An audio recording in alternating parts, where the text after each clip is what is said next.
If long-range missiles are going to be applied from Ukraine into Russian territory, and we'll react accordingly. Despite what Russia says, neither the United States nor NATO pose any threat to Russia.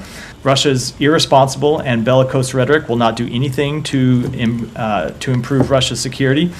There's irresponsible rhetoric coming from Russia, and that is not going to deter our support for Ukraine.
Well, on the decision of the United States to allow Ukrainian regime to use missiles up to 300 kilometers long, we read what the New York Times published about this. There are still no confirmation either from the White House or from the Pentagon, but we basically take our position on the basis of what is going on physically. And physically, ATACMS, apparently not as long as 300 kilometers, are being used, including this early morning in Russia, against the Bryansk Oblast of Russia, which is bordering Ukraine. And we proceed from the understanding that this is happening, and that any modification of ATACMS cannot be used without American experts and instructors, including satellite data, including programming and targeting. The President mentioned this several times. If long-range missiles are going to be applied from Ukraine into Russian territory, it will also mean that they are operated by American experts, military experts. And we will be taking this as a qualitatively new phase of the Western war against Russia, and we'll react accordingly.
I am unfortunately not surprised by the comments the Kremlin has made around the publication of this new revised nuclear doctrine.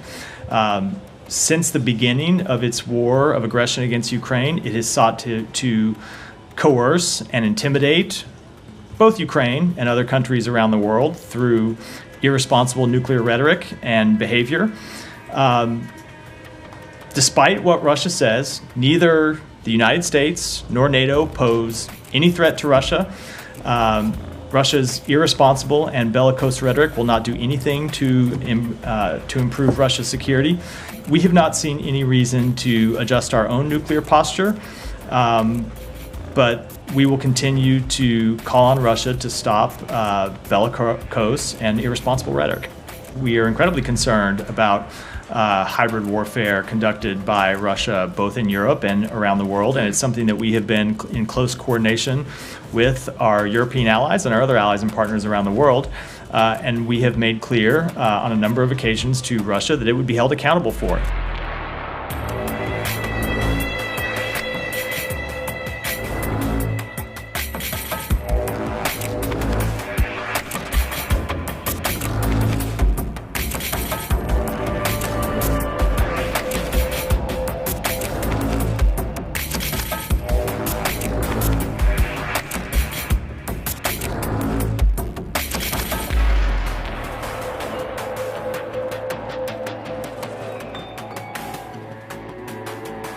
Good afternoon. There's irresponsible rhetoric coming from Russia, and that is not going to deter our support for Ukraine.